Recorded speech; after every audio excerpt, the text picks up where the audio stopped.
বিশ্ব স্বাস্থ্য সংস্থার দক্ষিণ পূর্ব এশিয়া অঞ্চলের আঞ্চলিক পরিচালক ও বাংলাদেশের সাবেক প্রধানমন্ত্রী শেখ হাসিনার কন্যা সাইমা ওয়াজেদ পুতুলকে অনির্দিষ্টকালের জন্য বাধ্যতামূলক ছুটিতে পাঠানো হয়েছে।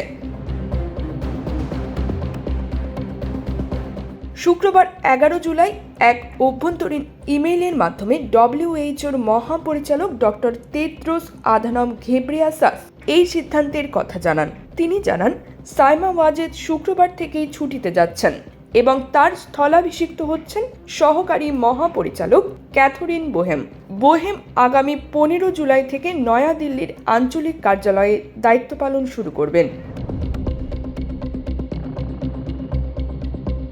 ডব্লিউএইচওর এই সিদ্ধান্তের পেছনে সাইমা ওয়াজেদ পুতুলের বিরুদ্ধে দুর্নীতি দমন কমিশনের মামলাকেই মূল কারণ হিসেবে উল্লেখ করেছে হেলথ পলিসি ওয়াচ। প্রতিবেদনে জানানো হয়, গত মার্চে দুদক তার বিরুদ্ধে জালিয়াতি, প্রতারণা এবং ক্ষমতার অপব্যবহারের অভিযোগে 2টি মামলা দায়ের করে। এর আগেও চলতি বছরের 15 জানুয়ারি দুর্নীতির মাধ্যমে ডব্লিউএইচওর আঞ্চলিক পরিচালক পদে নিয়োগ সংক্রান্ত বিষয়ে অনুসন্ধানের সিদ্ধান্ত নেয় দুদক। পরবর্তীতে 19 জানুয়ারি পররাষ্ট্র মন্ত্রণালয়ে পাঠানো চিঠিতে পুতুলকে পদ থেকে সরানোর অনুরোধ জানানো হয়।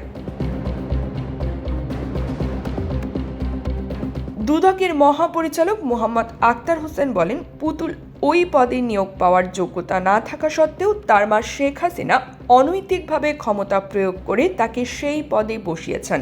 এছাড়া পূর্বাচলের দুর্নীতির মাধ্যমে প্লট বরাদ্দ নেওয়ার অভিযোগেও তার বিরুদ্ধে মামলা হয়েছে।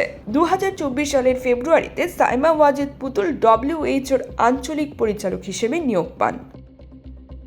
নিউজ ডেস্ক, প্রবাসন নিউজ।